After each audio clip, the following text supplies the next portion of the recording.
And we're joined by our senior hockey reporter, Frank Seravalli. Frank, we're 3 days out of Canada Day. You just released your latest list of the top UFAs. To nobody's surprise, the trio from Columbus are the alpha dogs on that list. What's the latest? Who are the front runners to land one of them right now?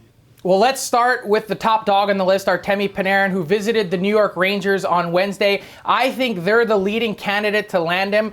John Davidson, their incoming president, knows him so well. They're looking for something in the $12 to $12.5 million range to challenge Connor McDavid. I know the Florida Panthers would love to get him and Sergei Bobrovsky on their team in tandem, two guys who share the same agent and, of course, played together in Columbus. But I still think that the Florida Panthers' number one priority is landing Sergei Bobrovsky, the worst-kept secret in hockey. They're probably the only team that can afford to pay Bobrovsky what he wants. And as for Matt Duchene, the Nashville Predators remain the front runner, I believe, but his time spent with the Montreal Canadiens, I think, is certainly interesting. He has some family history there. His grandfather and father both grew up as huge Habs fans, and I think that would be a draw for the Haliburton, Ontario native.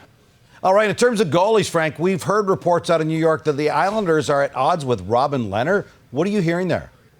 Well, it's going to be interesting to see how that shakes out, because a lot of these other teams in the meantime who have thought that Lehner would be remaining on Long Island have gone out and solidified some of their goaltending plans. I think it's a safe bet to say that Cam Talbot is likely going to be landing in Calgary on a one-year prove-it type deal to play in tandem with David Rittich. The Edmonton Oilers have pursued options with both Mike Smith and Peter Mrazek. The Columbus Blue Jackets are looking for a goaltender, as well as the Hurricanes, who have also talked to Smith. But moving forward, if he doesn't land on Long Island still, who's going to be able to pay that $5 million plus that Lehner is looking for? I just don't know how many teams are left. Sticking with one of those Alberta teams, the Oilers are linked to a couple of forwards. What can you tell us about that?